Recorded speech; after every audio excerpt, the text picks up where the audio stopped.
Assalamualaikum warahmatullahi wabarakatuh. Perkenalkan, nama saya Tengku Muhammad Abdul Azuri dengan NIM 5243230015. Nah, pada kesempatan kali ini kita akan membahas mengenai sinyal diskrit dan juga sinyal kontinu. Video kali ini adalah untuk memenuhi tugas mata kuliah dari signal processing. Nah, di video kali ini kita akan membahas mengenai beberapa materi, yaitu sinyal kontinu, sinyal diskrit, pinjaman bunga bank, pencerminan sinyal, dan juga sinyal shifting atau pergeseran sinyal. Video kali ini akan menggunakan media berupa MATLAB. Kita akan menggunakan MATLAB. Baik, di sini saya telah memberikan atau membuat beberapa program MATLAB, sinyal kontinu, sinyal diskrit, sistem pembayaran pinjaman, pencerminan sinyal, dan pergeseran sinyal. Baik, di sini akan saya jelaskan terlebih dahulu sebelum memulai programnya. Saya akan jelaskan terlebih dahulu mengenai apa-apa saja fungsi dari tiap baris di codingan yang telah saya buat. Pertama, ini yang hijau ini adalah komentar. Nah, di sini tidak akan mempengaruhi program, ini hanya nama agar kita mudah untuk mengecek ini sebenarnya program apa. Kemudian masuk ke baris program pertama, yaitu T sama dengan 0.20,1.250. Nah, ini merupakan baris yang menyatakan fungsi waktu. Berarti dari waktunya dari 0 sampai ke 50. Kemudian yang tengah-tengah ini merupakan karena sinyal kontinu. Nah, ini merupakan tingkat keredaman. Artinya yang awalnya gini sinyalnya, nanti dia akan teredam hingga 0. Nah, itu artinya kerendaman. Nanti kan kita coba bagaimana jika semakin tinggi ininya. Kemudian baris kedua, ini adalah fungsi dari X untuk mendapatkan nilai X. Ini merupakan fungsi yang pertama, ada fungsi eksponensial. Eksponensial dari min 0,1 dikali T. Nah, 0,1 nya diambil dari sini tadi. Nah, ini dieksponensialkan sehingga sampai dia berhenti. Sampai dia tidak ada gelombang lagi. Nah, itu dieksponensialkan si kerendaman tadi. Kemudian sin. Di sini gelombang itu diimplementasikan sebagai sin. Jadi, semakin besar sinnya yang dikali terhadap waktu, maka akan semakin rapat juga dia dari si gelombang tadi tuh. Dia akan semakin rapat. Oke. Kemudian plot. Plot ini merupakan sebuah fungsi yang dipanggil untuk menampilkan sebuah sinyal kontinu. Artinya dia tidak terputus-putus, berlanjut. Mau dia bentuknya segitiga atau kotak pun, dia tetap ditampilkan sebagai plot. Karena dia bersambung terus garisnya. Yang mana T itu diekspresikan sebagai sumbu X, dan juga X itu diekspresikan sebagai sumbu Y. Kemudian untuk eksis. Eksis ini dia merupakan batas-batas dari tiap plot tadi, dari tiap sumbu. Di sini berarti 50 dan 0 dan 50. Berarti ini X min dan X max. X min-nya itu 0, X max-nya 50. Berarti dari 0 sampai 50. Dan yang kedua itu ada Y min, Y max. Artinya dia dimulai dari min 1, diakhiri dengan 1 dari si sumbu Y-nya. Untuk grid on, artinya dia fungsi untuk memanggil grid atau garis-garis bantu. Kemudian Y label adalah untuk menamai dari si sumbu Y. Dia dinamai sebagai X kali T. Kemudian X label adalah nama untuk sumbu X, yang mana detik namanya. Baik, langsung saja kita lihat. Nah, ini dia. Ini yang saya maksud tadi, kerendaman itu. Semakin jauh dia, maka akan semakin lurus garisnya. Disebabkan oleh apa? Disebabkan oleh persamaan dari si eksponensial tadi nih. Nah, kemudian apa yang terjadi jika kita ubah ini kerendamannya menjadi lebih kecil lagi, misalnya 0,5.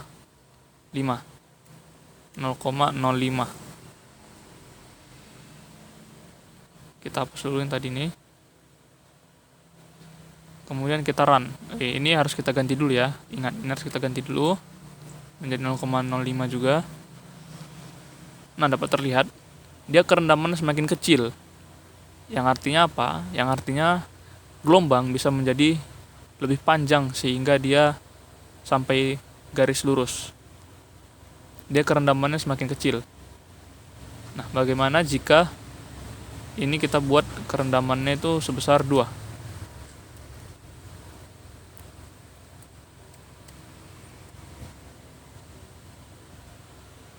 Nah, bisa terlihat dia gelombangnya sedikit saja, kemudian dia menjadi 0 garis lurus. Oke, jadi itu fungsi dari si kerendaman tadi nih.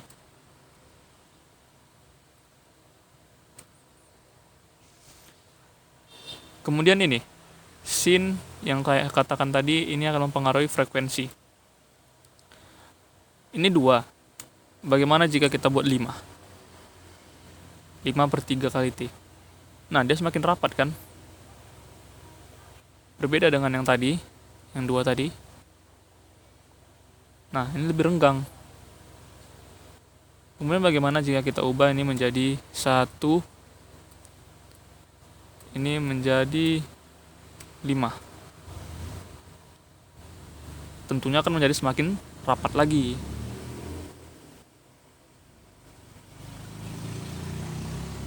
Nah, oke. Bagaimana kita ubah menjadi 0,5?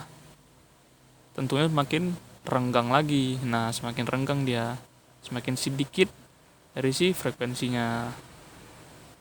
Oke, lanjut ke selanjutnya, yaitu ada si plot tadi sudah saya jelaskan.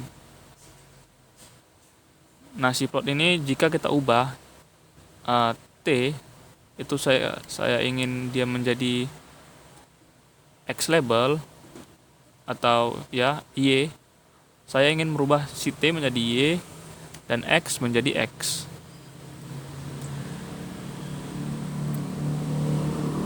Nah, ini akan terjadi. Dia tidak nampak sinyalnya karena dia menjadi terbalik. Dia menjadi ke atas ini dia. Nah, itu terjadi teman-teman. Baik, akan saya kembalikan lagi. Ini T, ini X. Nah, sudah kembali normal.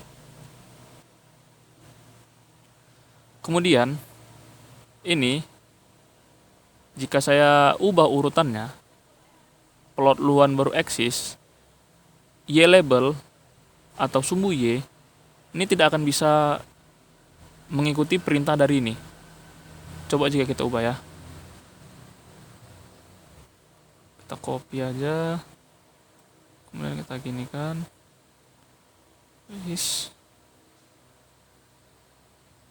Copy.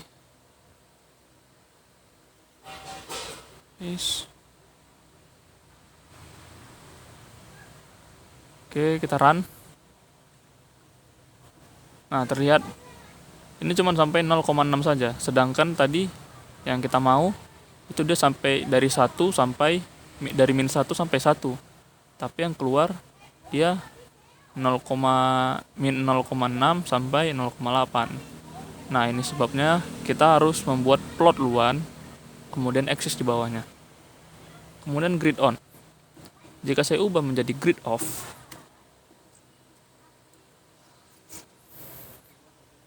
maka garis bantu tadi hilang. Saya buat on lagi.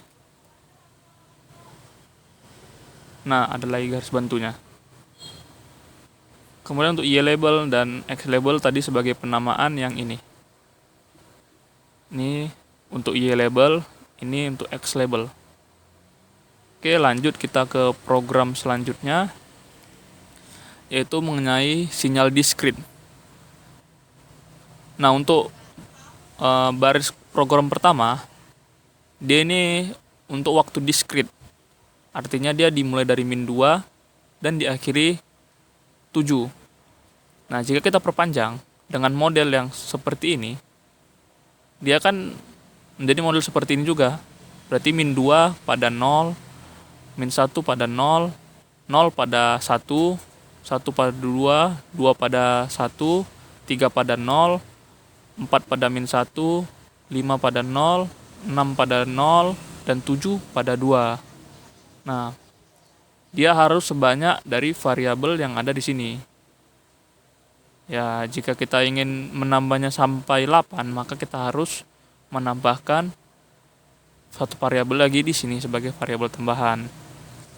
Nah, kemudian X ini sebagai variabel dari amplitudonya.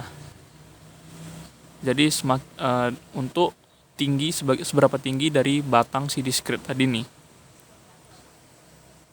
Oke, lanjut ke stem NX. Nah, fungsi stem itu di MATLAB itu fungsinya untuk memanggil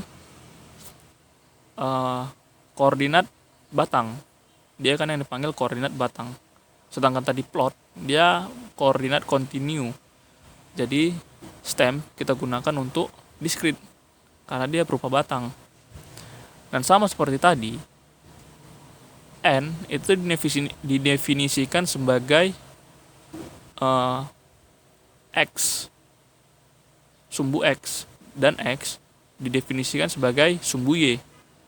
Kemudian X label itu untuk penamaan sumbu X, dan Y label itu untuk penambahan sumbu Y. Langsung saja kita mulai. Nah, di sini dapat terlihat ya, ini merupakan sinyal diskrit. Tentu berbeda dengan yang tadi ya, sangat-sangat berbeda. Tadi continue, garisnya terhubung terus. Nah, sedangkan ini independen. Di setiap titik waktu ada nilai tersendiri. Kemudian bagaimana jika stem tadi ini kita ubah menjadi plot? Taran, dia menjadi seperti ini. Dia menjadi sinyal continue tapi dia bentuknya sedikit aneh. Karena prinsip dari sinyal continue tadi, dia itu di setiap waktu, di setiap ini, misalnya di antara min 1 sama 0, kan ada ini 0,9, 0,8. Nah, sedangkan di sini tidak ada. Jadi dia garis lurus gini saja. Sehingga untuk diskrit kita lebih cocok untuk menggunakan fungsi stem.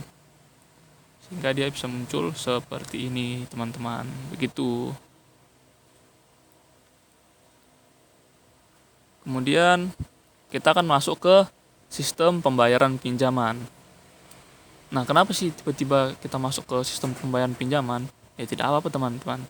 Ini menandakan bahwasanya MATLAB itu dapat merender untuk persamaan matematika apapun. Nah, kita masuk ke baris program pertama, yaitu Y0 input sama dengan input. Apa itu inputnya? Apa itu Y0? Y0 itu merupakan jumlah pinjaman. A itu merupakan bunga per tahun. Nah, ini perlu dimasukkan sebagai nilai desimal. Misalnya bunganya 80%, berarti dimasukkan itu 0,8.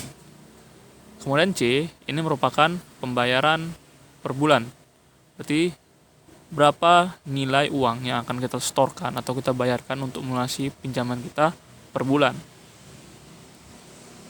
Kemudian Y sama dengan kosong dalam kurung kotak, dia kosong. Nah, ini merupakan vektor kosong, yang mana ini berfungsi untuk menyimpan sisa pinjaman dari tiap bulan. Misalnya pada bulan pertama ada sisa $5.000. Nah, di sini akan disimpan nih. Berarti Y sama dengan $5.000 untuk jumlahkan di operasi perhitungan selanjutnya. Kemudian untuk Y dalam kurung 1 sama dengan 1 tambah A per 12, artinya A per 12 bulan, yang artinya 1 bulan. 1 ditambah bunga per bulan dikali Y0 atau jumlah pinjaman dikurang berapa yang kita bayar tiap bulan. Kemudian for, untuk fungsi for. Fungsi for ini sendiri artinya dia akan terus loop atau mengulang-ulangi dari persamaan yang ada di sini. Dia akan mengulangi terus persamaan yang ada di sini dari bulan kedua sampai bulan ke-36. Nah, jika kita menjadi bulan, misalnya kita tambahkan menjadi bulan 50, nah ini harus kita ubah menjadi 50. Dia akan mengulangi terus sampai bulan ke-50. Nah, kemudian untuk if, ini merupakan fungsi yang mana jika yn, ini yn, dia lebih kecil daripada 0, artinya dia sudah lunas, maka dia akan menghentikan dari siklus loop tadi, dari siklus for tadi. Dia akan diberhentikan. Oke, jadi dia langsung berhenti di bulan kesekian setelah hutang tadi lunas. Kemudian fungsi n ini.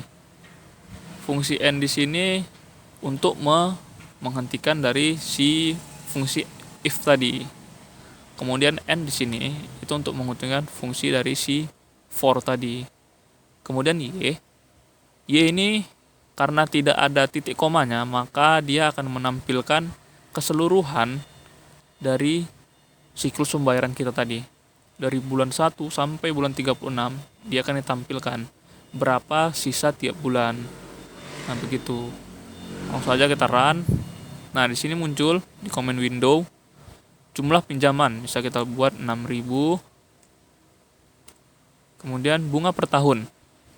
Bunga per tahunnya kita buat 15% atau kita tulis 0,15. Kemudian pembayaran per bulan. Saya ingin $150. Nah, muncul ya teman-teman. Sini muncul dari bulan ke-1 sampai bulan ke-36. Ternyata sampai bulan ke-36 belum juga lunas. Kemudian saya ingin jumlah pembayarannya dinaikkan. Saya ingin $300 per bulan saya bayarkan. Nah, dapat terlihat di sini pada bulan ke-24 dia sudah minus. Artinya pada bulan ke-24 tadi kan awalnya saya bayar $300. Artinya pada bulan ke-24 saya hanya membayar sebesar tidak sampai $100 saja. Begitu teman-teman. Oke. Sepertinya kita lanjut ke program selanjutnya. Pencerminan sinyal. Nah, pencerminan sinyal ini atau folding ini merupakan pencerminan dari sebuah sinyal. Ibarat kita mencerminkan sebuah benda, nah ini juga pencerminan sinyal. Ini bisa kita buat untuk time reversal ya. Langsung saja kita ke program baris pertama. Nah, ini merupakan fungsi nilai dari yang akan kita buat discrete-nya. Dari yang kita buat discrete-nya.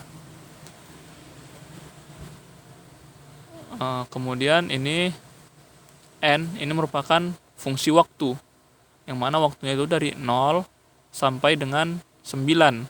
Artinya 0 untuk 1, pada waktu ke-1 dia 7, pada waktu ke-2 dia 0, pada waktu ke-3 dia 0, pada waktu ke-4 dia 0, pada waktu ke-5 dia 2, pada waktu ke-6 dia 2, pada waktu ke-7 dia 0, pada waktu ke-8 dia 8, dan pada waktu ke-9 dia 9.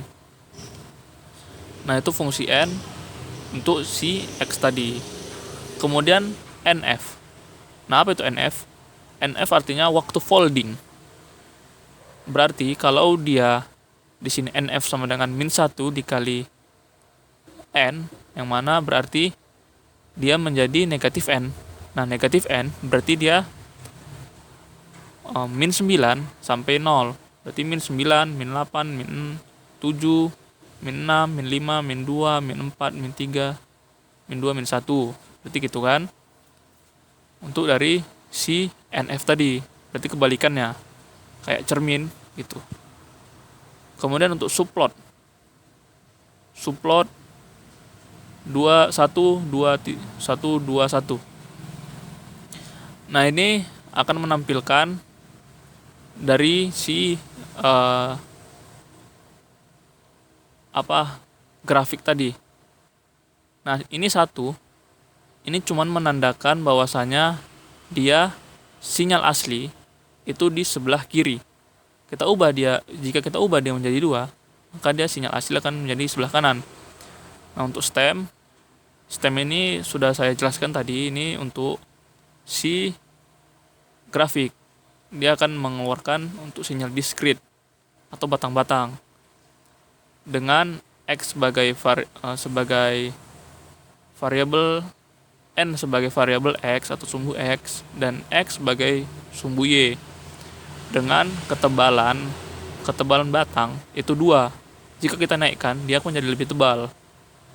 Titel sinyal asli. Nah, nanti akan menampilkan di atasnya itu dia menamai bahwasanya ini sinyal asli.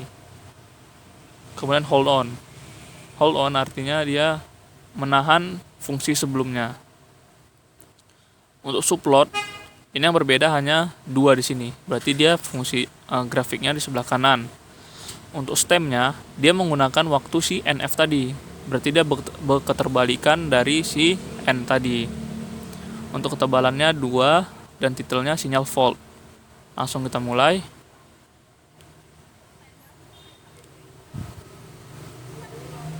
Taran teman-teman. Nah, begini dia hasilnya. Dapat terlihat ya, sini batang dan juga di sini nilai-nilainya.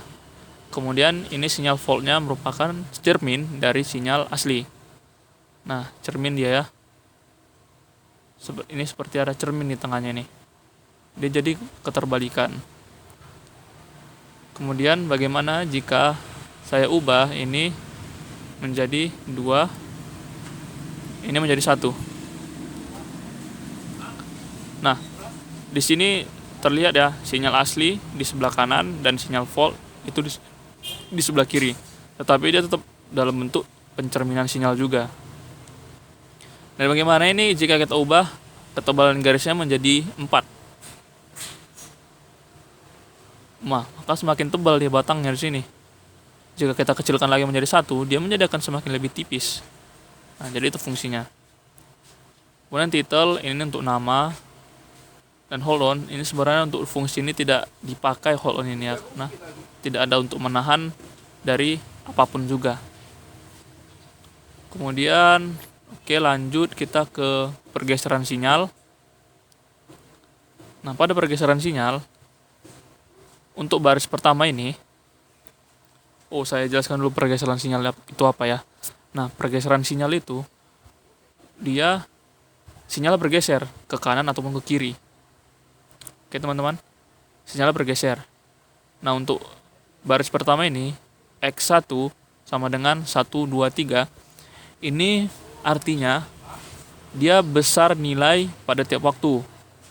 Pada N1, besar nilai pada N1.